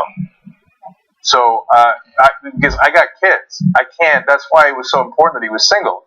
I'm not going to, not be able to see my kids, my family, etc. And the reason I say that so definitively, and why I asked the question is, think about his courage, man. Yeah, very courageous. Like there's so many people in this country who are still like, oh, Snowden, traitor, this, that, the other thing, coward. People say they love throwing that word. Are you crazy? I mean, even if you disagree with him, it took enormous courage to do what he did. The kind of courage that you won't see in overwhelmingly high percentage of the country. Agreed. Yeah. I keep thinking about his, cushy job, his hot girlfriend. He lived in Hawaii. He had the life, man. He turned down heaven for truth. And that is as bold as it gets. Absolutely. All right, now to my favorite story of the day, Rick Santorum. Rick Santorum was giving a speech in front of a very conservative organization known as Cornerstone, and he's kind of prepping people for his presidential bid, right? Mm-hmm. And of course, he runs on a very, very specific platform, the platform of family values. Now, hear what he has to say about men who father children with multiple women. Take a look. A majority of children born out of wedlock are born into cohabitating couples. And what does Putnam say about these? If they study them longitudinally, they never get married. I'll use that term. Never. Like 1 or 2% ever get married. And he compared it to when he was growing up in the 1950s, and when children were conceived out of wedlock. What happened in the 1950s? We all know what happened in the 1950s. Yeah. And here's the amazing thing. This is Putnam saying. 80+% of those marriages succeeded. And children were raised in stable homes. Now, these fathers leave the home, and not just father children with that particular woman, they father a child with another woman, and another, and another. We've created predators, sexual predators. Alright, so he refers to men who have fathered children from multiple women as sexual predators. Putnam, who is a legendary researcher, says that some of the things that he has written in his book were kind of taken out of context. In fact, he told BuzzFeed that Santorum appeared to be at times using statistics not garnered from his book, and at times using them a little bit selectively to make his argument on marriage. Putnam added that he couldn't find the 80% statistic in his book, but said it could be true. He also said, I certainly don't, for sure, use the term sexual predators. So let's go to that 80% number, because it's a funny thing that Santorum made up. So back in the 1950s, we knew two things happened. One, if you had a child out of wedlock, you knew what happened. He didn't finish the sentence. What happened? What happened was the kid was branded a bastard, and he was considered great shame, and he would be branded, in essence, in society forever. Now, the poor kid didn't do anything wrong, right? But everybody, they had a term for the kid more than they had for the parent. You bastard. That's where the word bastard comes from, right? Yeah, we got that kid back in the 1950s. We crushed his soul. Good for you. Okay, wow, you seem much more moral. Yeah. And then he's like, the other part of it was that people got married, and when they did, 80% of them stayed together, and it was a successful marriage. Now, first of all, he made up the number, as Putnam explains, right? Second of all, even if they did stay together, that doesn't mean it was a successful marriage. Right. That means that it's possible that one of them couldn't leave the marriage for one reason or another. Right. And a lot of those marriages were miserable. A lot of women did not have the same type of financial independence that they do today. There was a lot more stigma involving divorce back then. Now it's a lot more acceptable. And also, I love it, because whenever the presidential election is coming up, you get these Republicans who start obsessing over the issue of marriage. And marriage is the least of my concerns, right? But for some reason, they think marriage is the answer to everything, especially when it comes to the economy, right? So, no, let's not talk about fair taxes for the wealthy. Let's not talk about regulations so the banks don't screw us over and destroy our economy. Let's talk about something as minuscule as the family unit. I don't care about the family unit, okay? Just this idea that, hey, you know what, the economy really sucks and things are really bad for you, but all you need to do is find someone to marry, and then, hey, dual income household, that's our solution. That's not a freaking solution to the economy. I'm so tired of that bullshit. Yeah, they think if both of you are working your ass off, well, then you'll have a better chance of just surviving. Oh, aren't you merciful? Thank you so much. And this whole idea that guys who have sex with multiple women, and in his case, to be more specific, have children from multiple women, sexual predators. Do Americans really believe that? And by the way, that's never happened in world history before. Like guys having children with many different women. That sounds so unnatural. Yeah. That's actually exactly what is our natural state of being, whether you agree or disagree. Okay, but anyway, Anna, I am sure that there are no good Republicans who would have done anything like this, because they're all so holy and moral. They're the party of family values. Yeah, if I had 3 hours to do this show, then maybe I would be able to go through all the different Republican politicians who have fathered children by multiple women. But I don't have a lot of time, so I'm going to mention some that really stuck out to me, especially with their shadiness. First of all, Newt Gingrich did not have children from multiple women. However, Newt Gingrich is a disgusting, loathsome human being. I didn't know how bad he was to his wives until I read about it. And I'm not going to get into it in detail right now. Just read about it. The way he cheated on his wives, the terrible things he said about them. Apparently, he married one of his former teachers when he was like really, really young. She was older than him. I think he was 19, she was 26. Later on, he said something like, oh, she's not young or pretty enough to be a president's wife. He basically alluded to one of his wives that he was divorcing while she was in the hospital as an old used car. Oh my God. These are family values. Family values. Rush Limbaugh the other day was saying about how gay Americans are ruining marriage. He's been divorced 3 times. I'm pretty sure you ruined your own marriages. Okay. But now let's go specifically to the Republicans who have fathered children from multiple women. People that Rick Santorum would call a sexual predator. All right. Former governor of California, Arnold Schwarzenegger. He, of course, fathered a child with a mistress who was also his nanny. Yeah, that's a little uncomfortable. Yep, that certainly happened. Now, Scott DesJarlais, he did not have children from multiple women, but he did impregnate his mistress twice, I believe, and forced her to have abortions. Now, to be fair, he also forced his wife to have an abortion. Right. This is a Republican congressman from Tennessee who's the party of family values. Yes. Now, another former representative in the House of Representatives, Vito Fossella from New York, actually had 3 kids with his wife, and then later it was discovered that he had a child with his mistress, another Republican. Okay? Representative Dan Burton had 3 kids with his wife and 1 kid with his mistress. Senator Strom Thurmond, now this was quite a character, okay? When he was 66 years old, he married a very young woman, 22-year-old woman, okay, very attractive. They had 3 children together, but after he died, it turned out that a woman came forward and said, hey, Thurmond's actually my dad as well. And his family confirmed it, and it turned out that he had a mistress.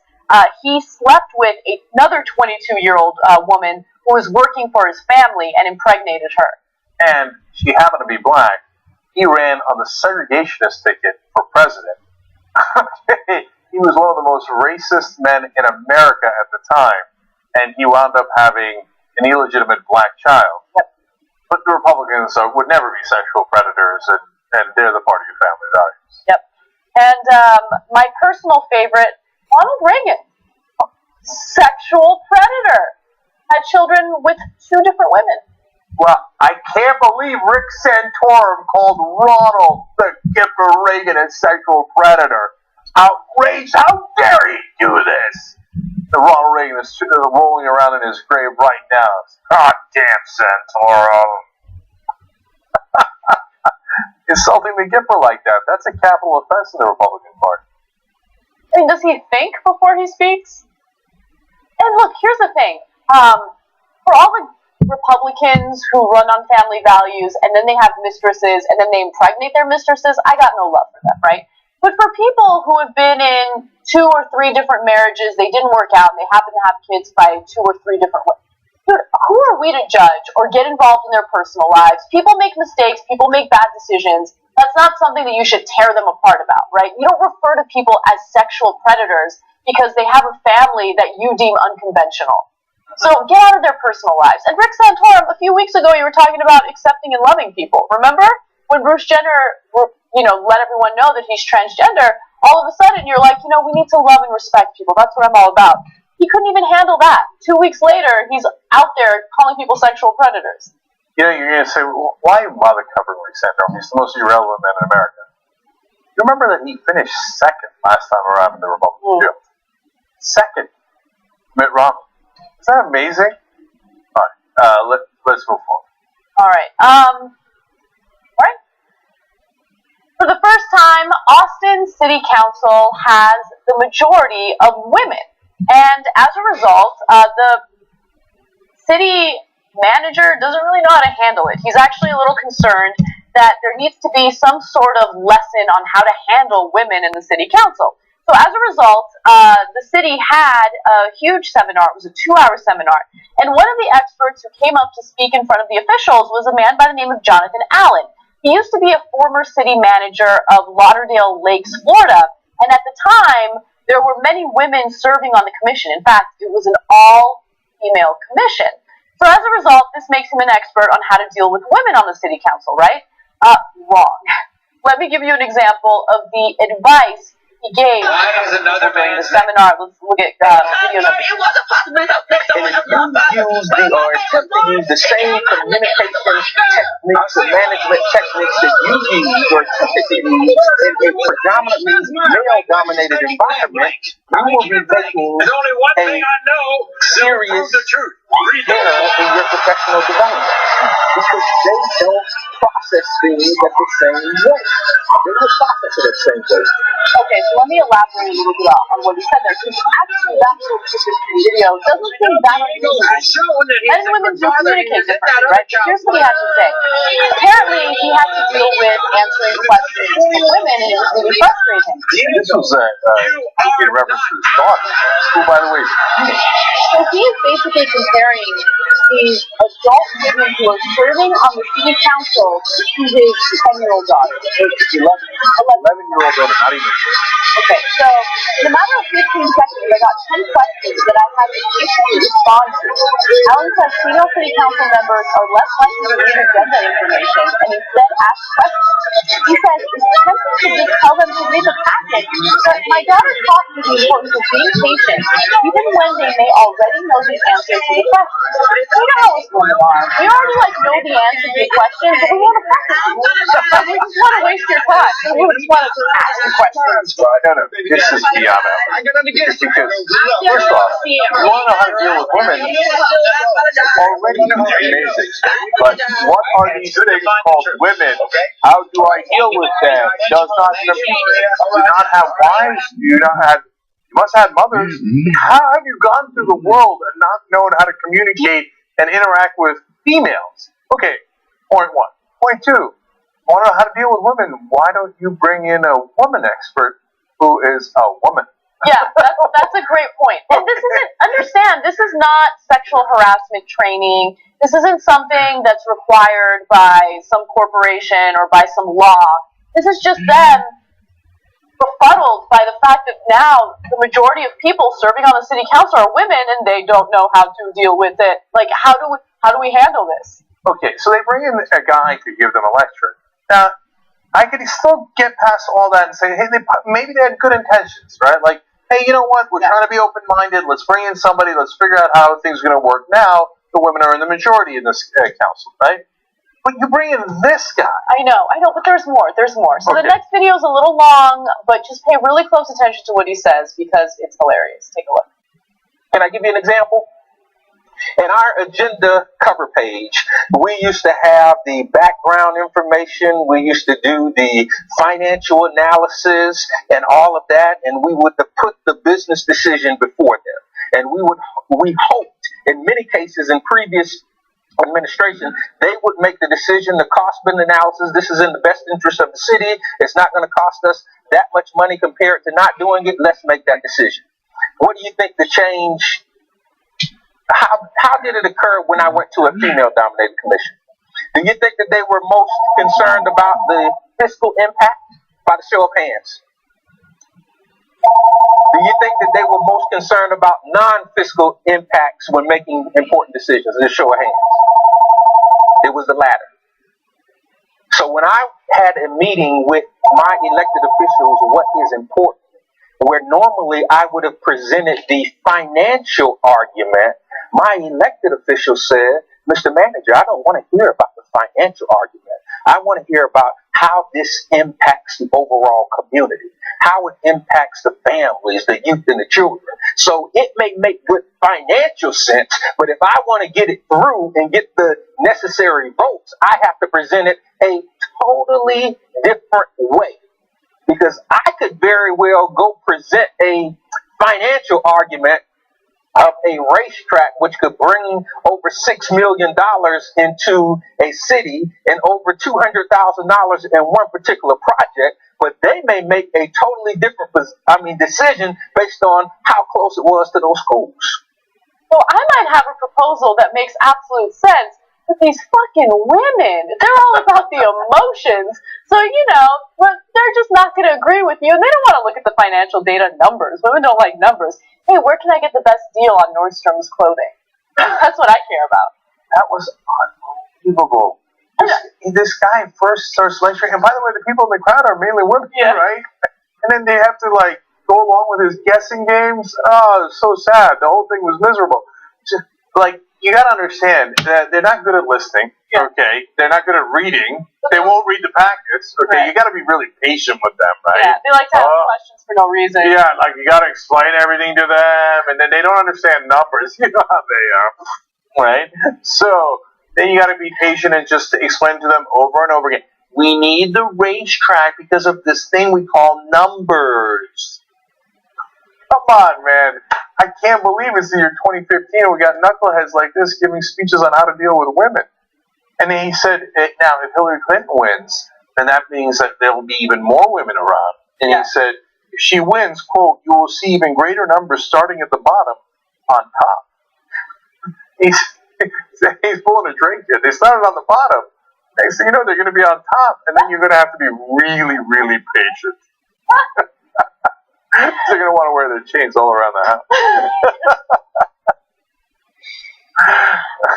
I don't know what to say. Look, he's getting a lot of criticism for this. The city manager in Austin is getting a lot of criticism for this, and it's a learning experience. It's a teachable moment, and hopefully people are learning that women are not idiots. You don't have to walk on eggshells. Are there differences in communication? Yes, but bring in a real expert. Like, I remember one of the best classes I took in undergrad was communication among the sexes. And we do communicate differently, but it doesn't necessarily mean that women are emotional and men are logical, or that one group is better at communicating than another. It just means that for some people, communication has to be very blunt, right, and very clear cut. For some, there's a lot more analysis happening. Whatever, I'm not going to go through the entire class. But you don't have an expert talking to this group of people right now. You have a clown who thinks he's an expert because he was a city manager in freaking Lauderdale Lakes, Florida, and he had to deal with women. He's like, whoa, I had to deal with women at one point in my life. Expert. By the way, the all-female city council in Lauderdale Lakes fired out. And not because of this, they had already fired. Hey, because he didn't know what he was talking about, which, given the video, makes sense. Okay, anyway.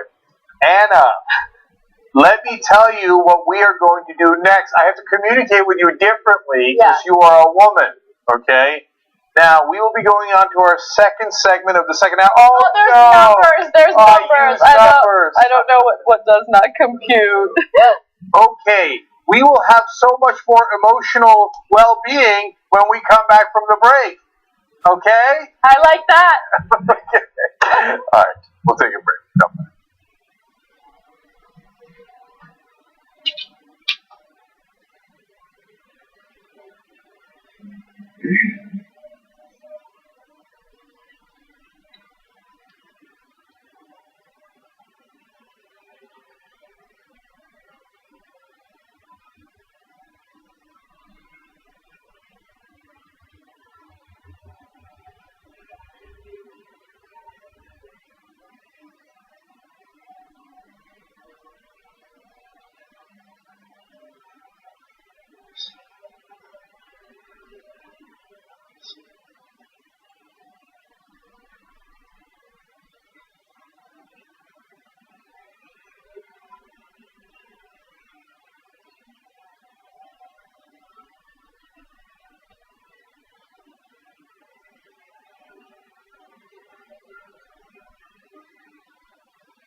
Just can't.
Back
on the Young Turks.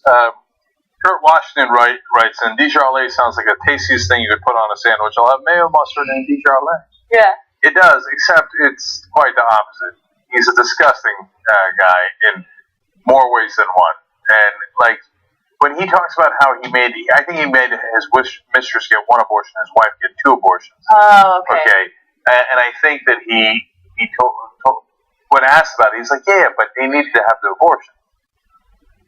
Like, because it was an inconvenient time for us to have a kid. I know. Like He's pro-life. He's pro-life. He's pro-life, except for when it comes to him and whatever's convenient for his personal life. He's such a fucking asshole. Anyway, Everett Frater says, I think someone should ask Rush if he blames his 3 divorces on gay Americans. That's a really good question. Like, someone, I don't know if he does any interviews, probably all softball interviews, that'd be great. Like, hey, Rush got divorced 3 times. How many of those divorces are the fault of gay Americans? Okay. And Annette writes, and white Christian males telling us the best time in the country were the time when white Christian males thrived the most. Subtle. Okay, members of the day are Cara Cordini, who is member number 1409, and Douglas Stamp, who is member number 2171. In today's postgame, I want to do a couple of stories that I didn't get to the first hour. I think they're really interesting, and I want to make sure that I shared it with you guys, including a story of how I was right again. Okay. I can't wait. That'll be fun. Okay. All right, we're obviously running out of time, and there are 2 stories I really want to get to, so I'm skipping ahead to Kate Blanchett. Oh, really? I want to do that in the Picasso story. Okay, but wait, I got to tell people something. Okay, go. Okay. You know our sponsor is naturebox.com, and you know that we have been snacking on them for quite some time, right? And we've been telling you about it throughout the show. But they got some new flavors I want to tell you guys about. Mini Belgian waffles, strawberry lemonade, fruit stars, sweet and salty nut medley. That's my favorite. Yeah. No, I love this stuff. I was talking about it on Old School yesterday too. The sunflower things with the seeds they're the most underrated thing in the world, and they put cheddar and onion on them. Yeah. Okay, so look, we like them. We think they're super delicious. The thing about sunflower seeds is they're really tasty and they're good for you, but like, who has time to like? No, but they don't do that. Right? Okay, I know, but that's what I'm saying. Like, they've done the work for you. For you. Okay. And they've seasoned it. Okay, but here's what I like: 0 artificial flavors, colors, or sweeteners, 0 grams trans fats, and no high fructose corn syrup. So, it's healthy for you. It's good for you. Oh, did I mention you get it for free? Okay, naturebikes.com/TYT gets you a free trial. So just try it out, see if you like it. If you don't like it, okay, but we had a good experience with it. We think you will too. And besides which, free. naturebikes.com/TYT. All right, go. All right. Kate Blanchett was doing an interview with Vanity about her upcoming movie, Carol. And in the movie, she plays Carol, who has a number of same-sex relationships or same-sex encounters. And so naturally, the reporter for Variety was curious whether or not Blanchett had ever had experiences like that. And what amazes me is how candid Blanchett was and how he doesn't really question her sexuality at all. So she says, yes, many times. Yeah, good for you. So she has had a few rendezvous with women, and she's not ashamed of it, and she shouldn't be ashamed of it. Absolutely. Any pictures? But then we do not have pictures. But maybe you can watch this movie where I'm sure she has some scenes with... Oh, yeah, quite right. What is it called again? Carol. Okay, looking forward to it. Now, she was then asked a really interesting and I think a good follow-up question of whether or not that ever made her question her sexuality. And she said, never thought about it. So, I want to stop right here because this story is not about Kate Blanchett. It's about a bigger issue that I've seen in society, right? Where as a woman, as a female actress, a high-profile female actress, you can say, like, oh yeah, diddle the girl the other day, it was great, right? And no one questions your sexuality. You are referred to as a straight female. Mm-hmm. And you don't even question your own sexuality. But can you imagine Leonardo DiCaprio or Robert Downey Jr. doing an interview with Variety and saying like, oh yeah, I had sex with a guy the other day. Never really thought about my sexuality. No, everyone would just assume that that person is either bisexual or gay. Yeah, I think they would largely skip bisexual and go straight to gay. Yeah, you're right. Right. So you're right. There's a couple of fascinating parts of this, right?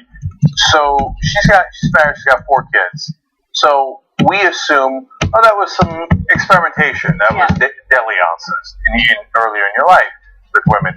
With guys, if they said, even if Leonardo DiCaprio said, oh, I've got a couple of kids now, I'm married, but back in the day I used to have sex with men all the time. Yeah. Just like she said, right? They're like, who knew? Leonardo DiCaprio is gay, right? That's what they was, but you're right even about the term bisexual, right? Because I guess Kate Blanchett's bisexual. Not I guess, it's obvious. She's on the spectrum. She's somewhere on the spectrum, right? But I don't think that people are going to refer to her as bisexual anymore, or going forward, even though she has clearly said that she's acted that way, right? She's acted it out in that way. But if, at a bare minimum, if DiCaprio had said he slept with many men when he was younger, everyone, for the rest of time, would call him bisexual or gay. No question. And I don't think that that's really fair. And the reason why, and look, I don't think it's a bad thing to be referred to as gay or bisexual. But women seem to get a pass because we have this whole idea that female sexuality is fluid. But now there's more and more research coming out indicating that male sexuality is just as fluid. So we have a lot of stigma when it comes to gay sex between 2 men, but we don't have that same stigma when it comes to women. When it comes to women, it's sexy and it's hot and it's just experimentation. When it comes to people talking about gay sex, anal sex, there's like this weird stigma and like this disgust around it. And I don't really understand why that exists. I feel like that's something that we kind of have to get beyond. Yeah, it's left over. And it's not just about one particular kind of sex act. It's, I'm sure there's still a ton of people in the country who are like, oh, 2 guys making out, gross. Kate Blanchett making out with a girl, just like I did, was like, cool. Got any video? Right? Yeah. And then those guys will, are super masculine and they don't like gays and except they love gay women, and they don't even consider them gay women. They just consider them hot women. Right. But one other thing I wanted to mention, I actually love her attitude. Yeah, me too. Her attitude is, post-sexual preferences. Not only that, don't label me. Like, Yeah. why do I need a label? It is what it is. I wanted to do something. I did it. Whether it's experimentation, whether it was something that I genuinely wanted and I just did it, doesn't matter. I never really thought about it. I'm having fun. Yeah. Yeah, I've had sex with women many times and never gave it a second thought. That's an awesome attitude to have. Because she's actually internalized and living the state where we want all of society to get to. Which is, it ain't no big deal, man. Who cares? Just have fun. Do whatever you want. You want to be gay, be gay. You want to be bisexual, be bisexual. You want to call it that. You don't want to call it that. You want to be perfectly straight because that's what you're into. Great. Awesome. Fantastic. Let's just all get beyond it. I totally agree. Anyway, just thought that was a little interesting story for some social commentary. All right, final story for you guys. Fox 5 in New York was talking about a record auction involving a Picasso piece that sold for $140 million. Pretty interesting story. Now, while they were doing this story, they wanted to actually show the Picasso painting so the audience would know, what the whole hubbub was about. Well, they decided to take this painting and turn it into this painting. So they censored the boobies. Come on, dude, they're drawn in nipples, man. They're just two black dots. Are the kids' heads really going to explode if they see nipples on a painting? And that aren't even anywhere near realistic. This Picasso guy, I don't even know if he can paint. What is this? Ridiculous. Now, Derry Alexander released a statement about this, and Alexander says, "We decided to blur the nude portion so that we could show it to you on air.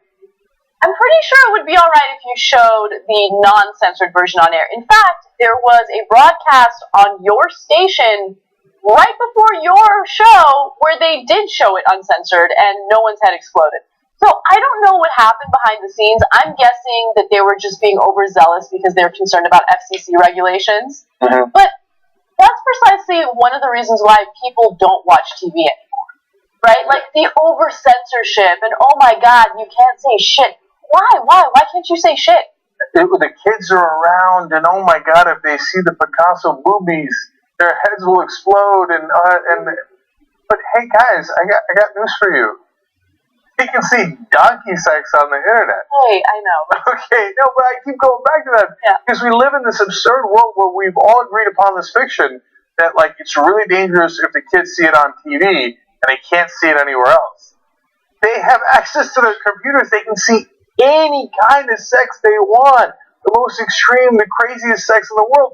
You're worried about two black dots on a painting?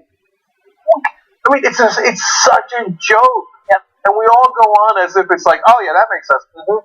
Yeah, I'm glad they censored TV. The kids are around. It's dinner hour, okay? But it's just one example of how we haven't really changed with the times. Like, as the technology advances, we don't change our mindset, we don't change our laws, we don't change our regulations. And what I mean by that is, okay, now we have the internet, and it creates this huge opportunity for people to violate our privacy. And yet, we haven't updated our laws to protect our privacy. You have a situation like this where kids can watch donkey porn or whatever you just said on the internet, and we haven't addressed that. Instead, we're still focusing on a very old model of doing things on TV. It's just stupid. Yeah. All right, one additional element to this story which is interesting. You know why the paintings have gotten out of control? $140 million for a painting. Yeah. Insane, right? That's the rich. Yeah. No, that's the ironic part of this story. The paintings have become tax shelters. Okay? That's why the rich keep buying and circulating more of the paintings, is that way they get to defer their taxes. That's why the art world has become artificially inflated. All these prices are artificially inflated. They're just going around in one big circle jerk, and they can't show that on TV either. Is that interesting? That is interesting. I don't know how that prevents them from paying taxes. I don't get because that. of the way that the laws are written, if you they carved this out as an exception. That if you it's like let's say, okay, we're getting too into the weeds here, but you sold something, okay, whatever it is, a building, a car, whatever, a house, whatever it is. If you sold something, you'd have to pay taxes on it, on how much it's appreciated, how much it's gone up since you bought it, right? But if you take the money that you made from selling your house and buy a painting with it, you don't have to pay taxes. Okay? And then you keep that painting for 20 years, not paying any taxes on it, right? And then, by the way, sometimes you pass it on to your kids, and then boom, gone. They never pay taxes on it. Okay, that's one of the new laws that's being passed by the Republicans in an effort to destroy the estate tax. But like, you'd rather have a freaking painting than pay your taxes and basically pay back the society that allowed you to be as wealthy as you are now? Yes. Fucking assholes, man. Because they get to shield their money. They're so funny. Okay. I can't. You know what? I just came up with a devious plan that I can't wait to do. Pop the art bubble. It's a twofer for me. I never believe in this bullshit anyways. Okay. I know. Picasso's supposed to be a genius. I know. He's by far the least of my concerns. Like, he is a legitimate artist. There's a lot of great meaning behind it. Blah, blah, blah, blah, blah. It still looks like shit. Anyway. Oh okay. Anyway, I know. I'm the bad guy. I know. I just turned into the bad guy. Anyway. Pop the bubble. Not only do you devalue this shit that should be devalued in the first place, like especially the modern art crap, right? And all these rich that were elite that were trying to look. I don't mind the rich. I've said that 1,000 times. But the ones that are trying to shelter their money by buying the art, all of a sudden it goes from $140 million to, I don't know, $14 million. He's like, no! One of the biggest venture capitalists, the guys who go and try to topple other people's governments if they don't pay their old debts. Yeah. He buys a lot of art and shelters his money that way. Oh, let's pop that art bubble. It would be awesome. Would be awesome. Okay. Anyway, no disrespect to all the artists in the audience. Okay. Fun post game for you guys when we come back. Bye-bye.